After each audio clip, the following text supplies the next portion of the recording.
Gaashaanle Sare Axmed Maxamed Xasan oo loo yaqaano Axmed Dheere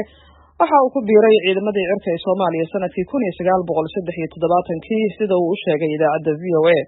waa duuliyihii go'aansaday inuusan bambooyinkii diyaaraddu xambaarsanayd aanu ku garaacin magaalada Hargeysa taa beddelkeedna uu fariisiyo diyaaradda dalka Djibouti. arrintan ayaa dhacday xilligii uu socday dagaalkii xukuumaddii militariga ee Maxamed Siyaad Barre iyo ururka SNM. duuliyihii Axmed Dheere oo hadda jooga magaalada Hargeysa ayaa u warramay Khadar Maxamed Cakulle isagoo ugu horreyn ka jawaabaya sababta diyaaraddiisa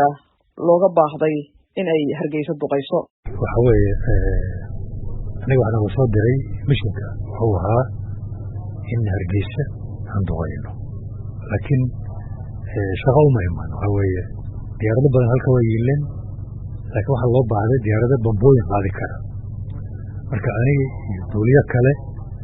ayaa laba diyaaradood nala soo dhiibay oo bambooyin ka qaada. sidaas ayaan Hargeysa ku nimi. aniga waxaan joogay isbaldhigga Baledoogle oo ka shaqaynayo halkaan ka ahaa instructor. marka halkaa ayaa nalooga yeeray. anigoo halkaa joogana waa la socda dagaalka iyo halka wax ka socda in waan ogaa diyaaradaha kacaya waxa dhan talaya oo iskugu keena xiriira. marka aragtida baa in laakiin waa la socda marka siday u socdaan. marka soo kacdee operationka marka Hargeysa tuladaan Hargeysa kacdaan baa rabaa mise xagga marka ka soo kacdeen toos hawlgalka u gashay. waan la sheegay mishinka xagga aan loogu sheegay, laakiin tafaasiishiisa marka halkan mid weeye waa soo kacnay inaan loo baahan yahay oo bambooyin loo baahan yahay magaalada in lagu garaaco waan ogey. waxay diyaarado badan halka yiilay oo qaadanayay sawaariikh iyo madaafiic. halkaan nimi waxaan soo kacnay July 10keedii ama 11keedii ay aaday 88kii. waxaan shidaal ka qaadanay Gaalkacyo. waxaan nimiday galabtii casirkii. marka maalintii dambe bambooyinka diyaar ma ahayn, laakiin waxaa galabnimadii subaxdii hore waxaan galnay sahan oo magaalada dusha nagala tusiyey. magaalada waxaa nala tusiyey meelihii loo baahnaa in la garaaco, iyo markii ugu dambaysay oo nala yidhi wixiiba ka ah togga wixiiba dhankaa ka ah waxa weeye waa target. waxaa la waxaad aragtaan oo dhaqaaqaya maaragtay waa idiin bannaan tahay. marka sidaas u ahaa. goorma kacaysaan habeenimo subaxnimo? maalintii dambe ayaa bambooyinka la diyaariyey. maalintii hore waxaa lagu kacay waxaan kacnay galabtii anagoon wada bambooyin laakiin madaafiic wadana. galabtaas markii aan kacna dabadeed anigu waa soo noqday. waxaan sheegtay cillad markaa hore u jirtay oo cillad iska sahlan ahayd laakiin ku xiran madaafiicda la isticmaalayo. madaafiicda waxay ku dhacdaa hawada pressure air pressure ay ku dhacdaa. lugahana waxaa lagu furaa air pressure oo marka cadaadis hawada ah. marka maadaama oo cilladaas ay jirtay waa soo degay waa soo noqday galabtii.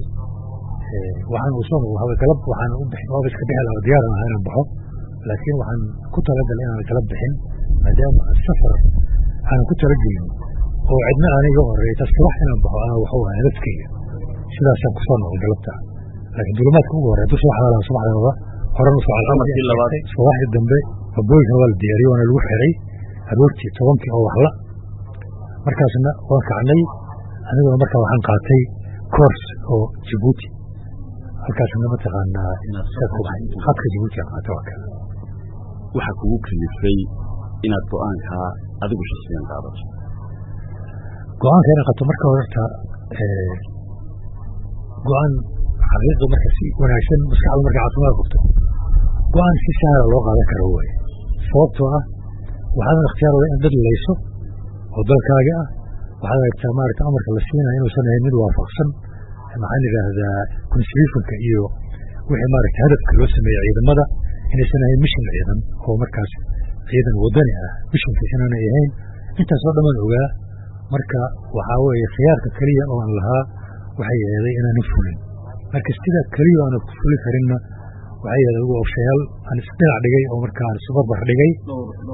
dhowr option oo arrinta aanu ku fulin hal tallaabo marka waxaa kamid ah inay jiro sheegto waan ka fikiray oo xanuun aan sheegto waxaan ka fikiray inaan maxaan idhaahdaa ishad xataa diyaaradda inaan meelahan maaha inaan ka boodo oonan waddanka laba aadin waxaasoo dhan markaa isla dhacday waxaan gartay inay optionka ugu wanaagsan inuu yahay midkaa bixitaanka oo xataa taa waxaan u doortan waxay ahayd in masaakarka meesha ka socda ama gumaadka meesha ka socda adduunyada inay ogaadaan lafteeda inay qayb ka tahay oo loo baahan yahay in mataqaana arrintaas waqteeda inay soo baxdo marka taa lafteeda saas ayaan optionkan u doortay laftiisa markaad eegto habeenka aad joogteen Hargeysa iyo gelinka aad joogteen sidee ugu ahaa jawiga magaalada waxa weeye boqolkiiba waa socotay habeenkii iyo maalintii madaafiica socday aan istaagin madaafiic noocyo badan leh oo dhawaaqooda markaa dhawaaqooda maqlay laakiin meesha laga ridaya ma joogin habeenii maalin waa socdeen madaafiicu diyaaradaha maalintii oo dhan waa socdeen ayagana oo maxaan idhaahdaa matalanba annaga magaalada naloo diray marka waxaa lagu talagalay in markaan kacnaba 2 bambo aan tuurno qofkiiba 4 bambo aan tuurno waxay nagu qaadanaysay hadday ugu badato 15 daqiiqo inaan ku dhamaystirno lagu xiro 15 daqiiqo kalena 2 bambo kale lagu xiro marka nus saaciiba labaha daal samay karay marka maalintii marka intay noqonayso anigu marka ugu horeysan ba ka tegay laakiin shaqaalka kale intuu fuliyo wala ma garan karo laakiin waxaan ku qiyaasay inay aad u tiro badan tahay dawladda dad baad dalka gacanta ku haysay military bay ahayd adiguna amar ciidan baad qabsay siduu soo uga badeeray haddii matalan la soo dhiibo oo kale in naftiisa halis ka haddii la soo celin lahaa kulleyba nidaam dictator siduu waa ku weynayaa sababuu kugu dilo ma weynayo marka haddii la soo celin lahaa kulleyba isagu markaas sababu ugu dilo marka waa heli karayo maaragtay haddii uu dil yimaado marka diyaaran ah noole maaragtay kulleyba maaragtay choice ama khiyaar kale ma lihid aan qaato go-aankan waxa weeye tan ina la dilaa iga faa'iido badneed marka maxay saas xaqana in lagu dhinto waa maxay yidhahdaa waa tan ilaahay mataqaana raalli ka yahay Djibouti markaas xiriir communication baad samaysay halkeed ku degtay Djibouti xiriir ma lahayn marka horeba waxa weeye diyaaradahan awoodnay xiriir dibadda ah waa laga jaray markii nidaamka jiray markuu yani waswaas badan ka qabay ciidamada inaan dibadda la xiriirno kanaalkaas waa la istaajiyey diyaaradaha waxay islaanti kareen gudahooda keliya marka ma haysan wax communication waxaan ku socday si maaragtay aan communication iyo waxba naga dhexayn waxaa jira marka la tago garoon marka la dul tago signal la bixiyo oo in baalasha sida loo lulo oo la tusiyo in raadiga kaa go-an yahay oo raadiga aadan haysan in tawarka hortiisa la maro oo markaa uu garana ninka meesha jooga dabadeedna markaa wuu kuu banaynaya diyaaradii kale istaajinayaa markaa u soo degeysa marka waxaan ku talagalay inaan nidaam kaa sameeyo meesha ku tago laakiin nasiib darro maba gaarin ba halkaasoo waxaan hawadu oo xun waxaan ka gudbay Djibouti markaan Djibouti ka gudbayna markaan waa soo dhacay khamaasiinta darteed iyo aragtidoo xun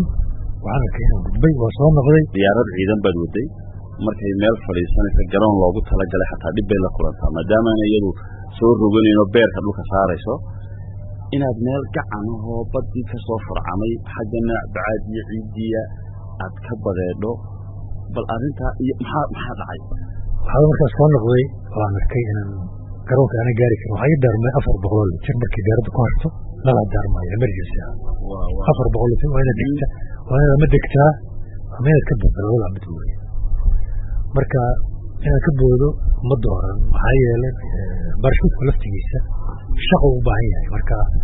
iyo kontarool iyo waxyaabo badan diyaaradahan waxaan ogaa in kontaroolkooda waxooda inuu liitaan ogaa oo aanu aad u wanaagsanayn marka maadaama diyaaraddan aan muddo ku shaqaynayo waxaan door biday inaan markaas inaan dego waxaa ilaahay subxana watacaala i tusiye meel yar oo aad u yar oo hadda laftigeeda aan doonayno mar kaleba soo arko oo laakiin waa lagu degi karaa markaa inaan ku degi karo go-aankeeda aan iska qaato maaragtay meeshaa inaad ku degto wadi oo mar kaliya baan qaata daqiiqad kaliya aan qaata marka waxaan tuuray huudka waxa la yidhahdo maaragtay kabinkan oo isiri haddii ay wax dhacaan si dhaqsasan oga baxo xagga sare furay waxaan idhaahdaa waxaan soo degsaday maalinkii koofida aan qabno muraayadeeda digitaankiaan bilaabay waxaan ku degay markaan doortay biyaha ka baxsan ma dooran biyaha gudahooda aadan ma dooran waxaan doortay meesha iska qabtaan nafteeda biyaha iyo bariga meesha iska qabtaan biyo khafiifa weliba meeshaasaan doortay waan is yidhi dabka haddii dab wax yimaadaan biyahaasna waa caawinayaan oo meesha waa dumi karayaan halkaasaan doortay marka ilaahay fadligiis waxa weye maaragtay waxba iguma gaarin halkaas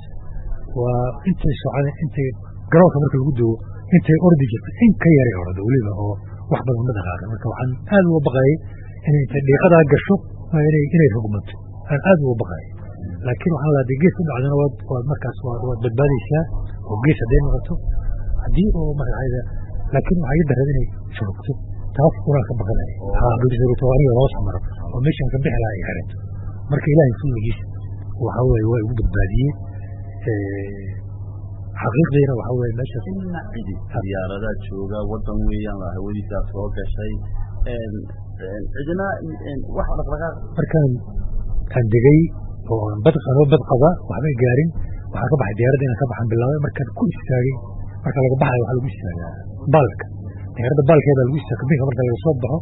baalka anoo ku taalo waxaa 2 diyaaradood ayaa dusheeda martay marka waxaan qiyaasaya 2 diyaaradood inay radarka iga arkeen radarkooda oo ugu daba jireen laakiin kama fikirin in meeshaa diyaarad ku degayso waxaan koro marka buurta waxaan raadiyey maaragtay meesha aan joogo aan kaartadii ka cayimay waxaan arkay maaragtay in halkaa laami iga maro oo tajawar oo magaalada u socda halkaa ka wareegaya markaa maabka eegay maxaa dhacay marka ayaa kuu yimid marka waxaan helay kalluumaysataan helay oo muddo markaan raadinayay in adiga nusu saaca kalluumaysatadaas ayaan helay oo cafar ahaa luqadda carabiga ku hadlaya nasiimaad marka kalluumaysatadaasa gacani siiye oo soo gaarsiiyey magaalada Jabuuti iyo dowladda Jabuuti markaa maalintii dambena wasiirka arrimaha gudaha ayaa qaabilay oo ay la joogaan saraakiil ka socotay United Nationka oo markaas ay ugu wareejiyeen xafiiska wasiirka